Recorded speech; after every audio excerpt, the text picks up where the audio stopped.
કે જસદણ વિછિયાની અંદર જો કોઈની વસ્તી વધારે હોય તો એ કોળી સમાજની છે।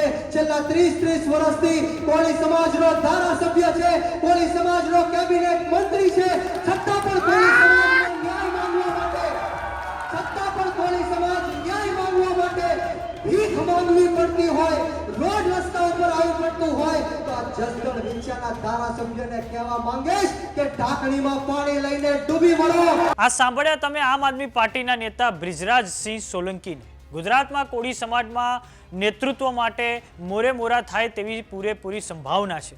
આમ આદમી પાર્ટીના યુવા કોળી નેતા બ્રિજરાજસિંહ સોલંકીએ રાજકોટના જસદણની સભાના મંચ પરથી હુંકાર કર્યો છે। સાથે જ ગુજરાત સરકારમાં મંત્રી એવા કુંવરજી બાવળિયાને પણ તેમણે પડકાર ફેંક્યો છે। આ સભા ભરાઈ હતી જસદણના શિવરાજપુર ખાતે। મોટી સંખ્યામાં લોકો ઉપસ્થિત રહ્યા હતા અને ખૂબ મોટું શક્તિ પ્રદર્શન કરવામાં આવ્યું હતું। તો આવો જાણીએ સમાચાર વિસ્તારથી। નમસ્કાર, જમાવટ સાથે હું છું પાર્થ।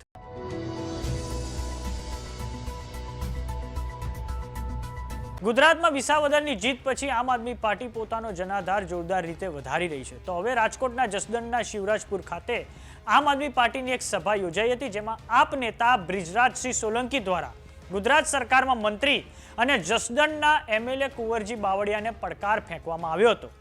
આપ નેતા બ્રિજરાજસિંહ સોલંકીએ મંચ પરથી વિછિયાના ઘનશ્યામ રાજપરા કેસનો ઉલ્લેખ કરતા કહ્યું હતું કે આ સમાજ સાથે તમે ગદ્દારી કરી છે। હું બ્રિજરાજસિંહ સોલંકી શિવરાજપુરની ધરતી પરથી હુંકાર કરું છું અને કુંવરજી બાવળિયાને કહેવા માંગીશ કે જો તમારી સરકાર તમારું ના સાંભળતી હોય તો પાર્ટીનો ખેસ ઘરે મૂકીને આંદોલન કરવા માટે આવી જાઓ। હું પણ તમારી સાથે આંદોલન કરવા તૈયાર છું। આ 92 જણ પર જે ખોટા કેસો થયા છે, સાથે જ ઘનશ્યામભાઈ રાજપરા કેસના હત્યારાઓ આજે પણ ખુલ્લેઆમ ફરી રહ્યા છે। જેટલા દિવસ કુંવરજી બાવળિયા આંદોલન કરશે તેટલા દિવસ બ્રિજરાજસિંહ સોલંકી અન્નનો ત્યાગ કરશે। તો આ સાંભળો બ્રિજરાજસિંહ સોલંકીએ કુંવરજી બાવળિયાને શું પડકાર ફેંક્યો છે। આ જસદણ વિછિયાની અંદર સૌથી વધારે જો કોઈની વસ્તી હોય તો એ કોળી સમાજની વસ્તી છે અને કોળી સમાજના એક દીકરા તરીકે આજે મારે તમને કહેવું છે કે જ્યારે જસદણની અંદર પગ મૂકું, જ્યારે જસદણની અંદર આવું ત્યારે મારા રૂવાટા બેઠા થઈ જાય છે, મારી આંખોમાં આંસુ આવી જાય છે। કારણ કે વિછિયાની અંદર જે ઘનશ્યામભાઈ રાજપરાની હત્યા થઈ આપણે સૌએ જોયું કે જ્યારે ઘનશ્યામભાઈ રાજપરા પોલીસ સ્ટેશન જાય છે, મામલતદાર પાસે જાય છે, આ ભ્રષ્ટાચારી ભારતીય જનતા પાર્ટીના નેતાઓ પાસે જાય છે કે મારા જીવનું જોખમ છે, મને આ લુખ્ખા, મને આ માથાભારે માણસો હથિયાર લઈને મારી નાખવા માટે ફરે છે, ત્યારે આ કોઈ નમાલાયોએ, આ પોલીસ વાળાએ, આ મામલતદારોએ, આ નેતાઓએ કોઈ ઘનશ્યામભાઈ રાજપરાની સામે ન જોયું, એમની અરજીની સામે ન જોયું અને અંતે દુઃખ સાથે કહેવું પડે કે 7 થી 8 જણાએ ઘનશ્યામભાઈ રાજપરાની કરુણ હત્યા કરી નાખી। અને જ્યારે આ સમાજ પોલીસ સ્ટેશનને ન્યાય માંગવા જાય છે ત્યારે બહેનો દીકરીઓ ઉપર લાઠીચાર્જ કરીને લોહી લુહાણ કરી દેવામાં આવ્યા છે। યુવાનોને ખોટા કેસો કરીને 92 જણાને, એમાં પાટીદાર સમાજના પણ યુવાનો હતા, એમાં દલિત સમાજના પણ યુવાનો હતા। ત્યારે હું તમને કહેવા માંગુ છું કે જસદણ વિછિયાની અંદર જો કોઈની વસ્તી વધારે હોય તો એ કોળી સમાજની છે। છેલ્લા 30 વર્ષથી કોળી સમાજનો ધારાસભ્ય છે, કોળી સમાજનો કેબિનેટ મંત્રી છે, છતાં પણ કોળી સમાજનો ન્યાય માંગવા માટે, છતાં પણ કોળી સમાજ ન્યાય માંગવા માટે ભીખ માંગવી પડતી હોય, રોડ રસ્તા ઉપર આવવું પડતું હોય તો આ જસદણ વિછિયાના ધારાસભ્યને કહેવા માંગીશ કે ઢાંકણીમાં પાણી લઈને ડૂબી મળો। શું નથી કર્યું આ સમાજે તમારી માટે?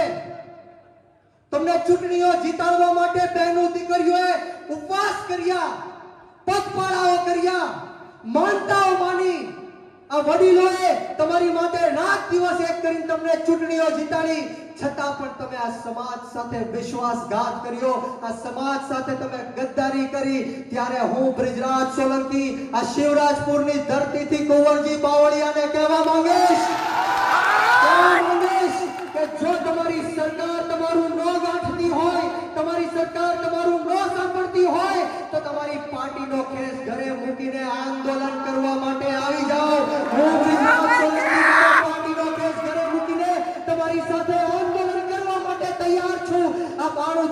જે ખોટા કેસો થયા છે, આ ઘનશ્યામભાઈ રાજપુરાના જે હત્યારાઓ છે એ ખુલ્લેઆમ ફરે છે. હું તમને વિશ્વાસ આપું છું કે જેટલા દિવસ કુંવરજી બાવળિયા આંદોલન કરશે એટલા દિવસ બ્રિજરાજ સોલંકી અન્નનો ત્યાગ કરશે મિત્રો.